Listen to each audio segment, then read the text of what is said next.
Everyone. In today's class, we are going to discuss one topic that is bio-telemetry. So I think in name itself, you might have guessed it what we are going to deal today in today's class. Okay. So before getting into what is bio-telemetry, first you should know what is telemetry. Okay. So telemetry is nothing but the tele means it's a remote. In the name, the word represent tele is the remote, and metry means the measure.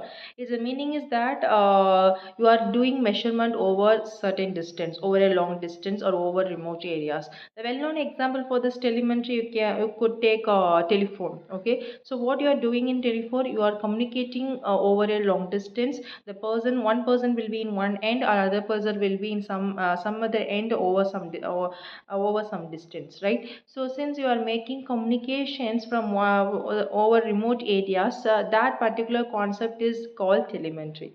So same concept here we are going to have in terms of medical signals. So it is called biotelemetry. The bio means here you are going to measure the signal, which is nothing but biological signals over a certain distance. So that's why the term it's called biotelemetry. Okay, so the measurement signal could be anything. It's like your BP or your heart rate, any physiological parameters related to biology, related to our body, human body. So if you are measuring any kind of biological parameters over a certain distance, then the particular technology is called biotelemetry.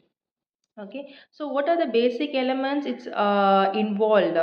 It's important in the process or in the technology of telemetry means there is a two thing. One is sending end, another one is receiving end. Okay, so telemetry is the means it's obviously it's a remote transmission. So there is a two end will be there. One is sending end and another one is the receiving end. Okay, so in the sending end comprise of a certain blocks, and receiving end also contains certain blocks.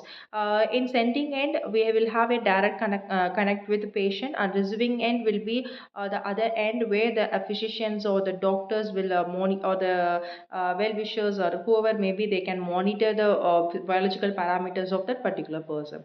Okay, so since the sending end is having contact with the people, that is a patient, in order to record the biological signals we need certain set of blocks. Okay, the first one is what transducer and the sensor, that is a sensing block. The reason of having this sensing block is that this sensing block is going to acquire or collect the physiological data or biological signals from the body. That is the first block of elements of sending end.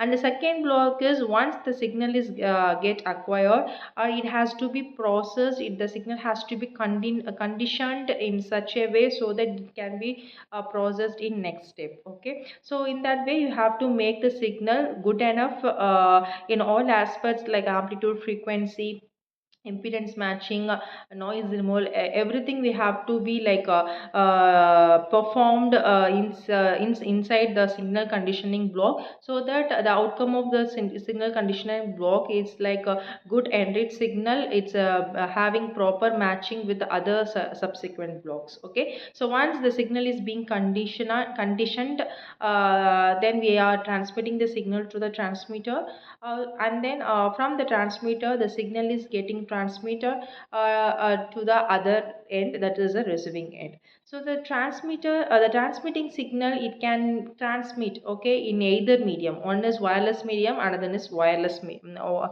wired medium. Okay, so if you are using wired medium means we will be connecting one into another by certain type of copper wires. Through these copper wires or the targeted signal is being carried out and it's getting transmitted to the other end. If it is wireless, we will having the set of antennas, yeah, one antenna at the receiver end, another one antenna at the transmitter end. Through radio frequency waveforms will be transmitting the targeted signal, the signal of interest. Okay, so this is this way or the route through which the signal is transmitted to the receiver end. So what is a receiver end? Basic element in the sense you have the receiver in order to collect all the signals from the transmitter, and followed by you have a certain conditioning blocks. For example, you have signal conditioning blocks.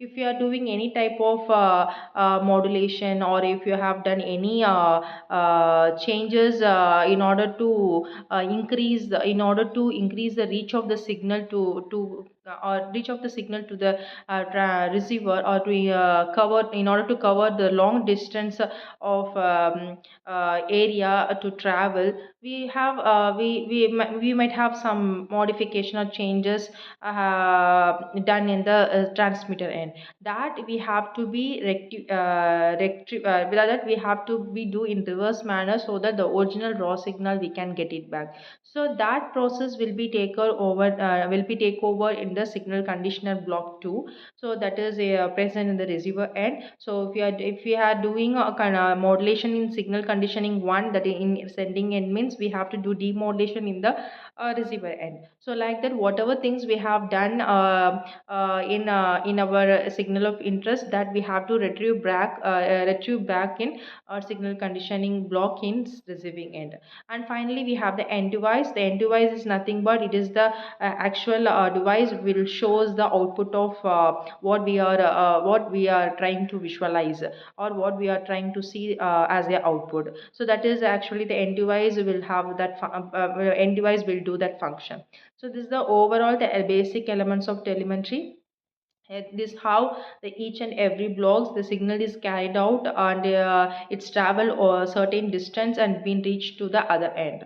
Okay, so now we will see each and every elements in detail, whatever we discussed so far. Again, I'm going to tell in brief manner. The first one is, as I said, is a transducer. This transducer is going to monitor, sense and monitor, collect the physiological variable that to be telemeter, that means that to be transmitted to over a certain distance or a long distance. That could be like electrical activity. So sensor, it will sense the any changes of electrical activity. A transducer means any kind of energy is getting converted into the other form of energy. Okay, so based on the type of signal we are measuring, we can go with either transducer or the sensor. The signal conditioner block 1, next element is signal conditioner block 1, which is in sending end. So this block is going to convert that electrical output of transducer into compatible signal, okay, into more optimized, more uh, structurized signal, so that the other block will easily accept the signal in order to transmit. Okay, so in that way we are making the signal good enough to accepted by other blocks. Next one is transmitter. The main purpose of this telemetry is comes here. The transmitter, what it will do means, the purpose of the transmitter is to transmit the information signal from one end to the another end with the help of some carrier signal. I will be telling what is the carrier signal, what is the importance, what is the process is being involved when we are transmitting signal from one end to another. That we will be discussed in S class. Now just to get to know what are the basic elements is being introduced in telemetry.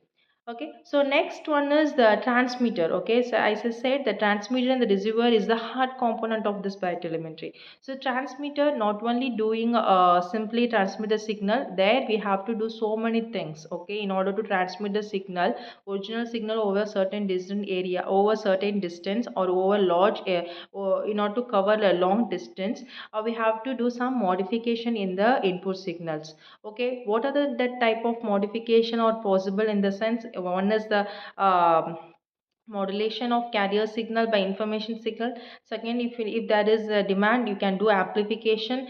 Again, if there is any needed, you can go with signal conversion. And fourth one is multiplexing. If you are measuring more than one signal, means all the signals you have to combine into one signal, combine together to get one single signal. That signal, in the process of combining all the signal is nothing but is the multiplexing. Okay, so in that you have again two types. One is frequency division multiplexing, another one is time division multiplexing. So now we will be discussing different types of modulation, right? So next in next class we will see in detail about what is mean by modulation, what are the different types of modulation in detail.